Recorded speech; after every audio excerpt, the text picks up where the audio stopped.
Welcome to Save As Ability, a podcast to educate and inform you about disability employment issues. My name is David D'Arcangelo, and I'm your disability policy expert. Hey everybody, welcome back for another episode of Save As Ability. This one comes in from a listener, and it's a previous episode spinoff, I guess you could say, where we were talking about what I'm claiming here today, and what I'm putting out there is what I call the caretaker economy. And that is the economy that involves people with disabilities and the people in their solar system or family unit or friend unit or whatever you want to say, but people who are close to them in some way who are helping to provide caretaking services for things like, activities of daily living. So that's what we're talking about here today on Save As Ability. We're going to get right into it. So again, I'm calling it the caretaker economy. And basically what this is like, if you can think of it as like unpaid care, unpaid coordination, like, the tasks and the back office stuff that it takes to keep people with disabilities in a good place. And that's in all aspects of life. That could be in their daily activities. It could be in employment. It could be in other tasks or duties that they're doing, or recreation, whatever the case may be. But so it's hands-on help, but it's also like the coordination that oftentimes you need with the benefit programs, or, the other public programs that people with disabilities that we've talked about so often are accessing. Or maybe it's not even those, but it's other levels of care, whether it be transportation or, going to the supermarket, or, medical appointments, all of those types of things, transportation, paperwork, all of those types of things is what I'm defining as the caretaker economy. All right. Now there's two components to this. The first one is the actual individual with a disability, or the person with a disability. But the other involves somebody who may or may not be a person with a disability, but it's that person that's helping to provide care for the individual with a disability. Okay. Now, I've looked at some data here, and I looked at like the Kaiser Family Foundation. They came out with a great report. KFF has a home care supports, Medicaid home care supports. Matter of fact, this is the episode it sprung from. I got the comments from people saying do more about this. So that's what we're talking about. And that's the activities of daily living. So preparing meals, managing medication, again, the report really indicates that. And that's what gave me the idea here of saying, all right, let's look at other data points and put something together here to give people an understanding of what we're talking about, that this is not an insignificant, lost in the margins type of thing. No, this is a real part of our economy, and it's often not really measured well.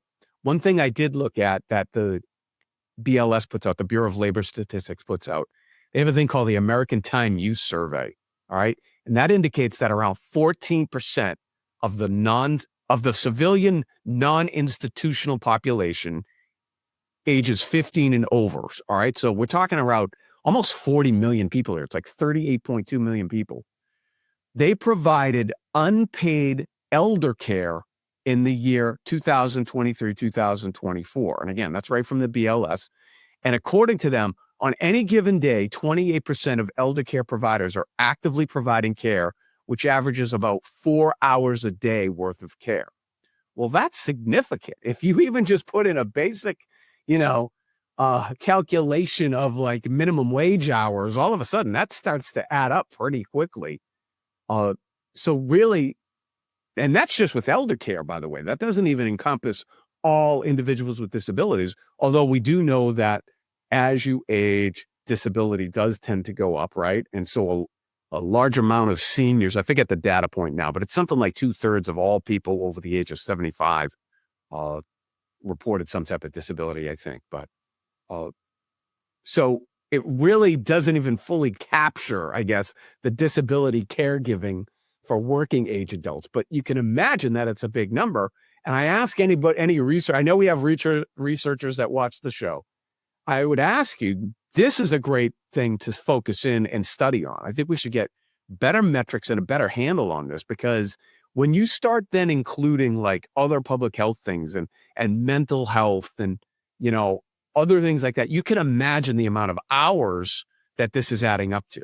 All right. I have another data point. According to the MMWR from the CDC in 2015 through 2021, the prevalence of frequent mental distress increased, and the diagnosed depression increased in both working age and seniors. All right. So we have that data point. And the talking point here is that this caregiving isn't just, well, I shouldn't say just, but isn't like the things we were just talking about, where it's transportation and it's helping you prepare your meals. Yeah, that stuff's important. But now we're getting into mental health caregiving, which is really like a whole other skill set here. And then, you know, too often we hear stories about, you know, undiagnosed or this tragedy that happened. And, you know, so much of that is undefined by this workforce that, you know, really is in place here, this economy that I don't know if it's getting the attention it deserves. And it probably should, because what it's doing is, what gets measured gets done. And if this isn't measured well, and we're pulling out anecdotes here, and I've looked around, I looked to see, can we define this better? And there's really not a lot. And I think like we need to figure this out. And this could be an economic boom too, in terms of if we can figure out how to be able to compensate these people appropriately. You know, we did talk about in Medicaid, and, you know, there are programs right now where you can get paid to take care of elders and things like that. Okay. But it's limited and it's not really robust. And I got a BLS projection right here. Home health and personal care aides are projected to have about 765,000 job openings per year on average going forward over the next 10 years. And that's according to the BLS. All right. And they also indicate that the median annual wage for that role is $34,000. That's not enough. Like, if we want to be able to really properly attend, we've got to be able to figure this out better and make it more lucrative to be able to have the care that our Americans with disabilities and all people deserve. Okay. So, all right, there is demand for this. We've talked about that. We just talked about it. There's a large number. Again, out of the KFF report about Medicare, it generally doesn't cover home care. There are the waivers that we've talked about. You know, 2/3 of home care spending in the US is Medicaid. Okay. So, you know, you can see that those are at loggerheads right there. So there's an estimated 4.5 million people using Medicaid home care. All right. So that's good. But what about the larger number that we talked about? You can see that it's only reaching a percentage there. So, you know, we've got to figure this out about aging at home and the disability supports at home and family caregiving. So, you know, with about half of all adults having some personal connection to paid or unpaid long-term care, this isn't a niche issue. You know, this is not some in the margins thing. This is a main issue. I don't know if we're dealing with it well, public policy wise. And so what I would say is we've got to figure out how to compensate these people better. We've got to figure out how to be able to have this be professionalized in a way that doesn't add to the government having to do it, because we've seen what happens there, the calamity with Obamacare and all these other big government programs that waste money. We've got to figure out how we can make this a capital private endeavor to be able to maximize the dollars. And guess what will happen there? Care will go up. You know, the outcomes for individuals will go up, and it'll be an economic driver at the same time. So, yeah, I mean, I don't know. I think this is a big thing here. And I'll leave you with one stat that I got from the Robert Wood Johnson Foundation that indicates that among 41 higher income nations that does not guarantee paid leave for parents, for care of lack of family members. We've got to start figuring out how to treat caregivers as part of the economy and not something that gets, nobody talks about and it's not really measured and people aren't really compensated appropriately. We can't do that. So we've got to figure out how to devise predictable capital solutions here. I'm not saying it's easy, but we can do it. All right. So the caregiver economy, I'm telling you, it's one of these things that nobody's talking about what we should be because it impacts a lot of people. And I think we can rise care and compensate people appropriately. It can be an economic driver. And when that happens, care goes up. It's a win-win-win when done well. So if you want to hear more about this, let us know. It's David D'Arcangelo, another episode of Save His Ability. And I hope you have a great day.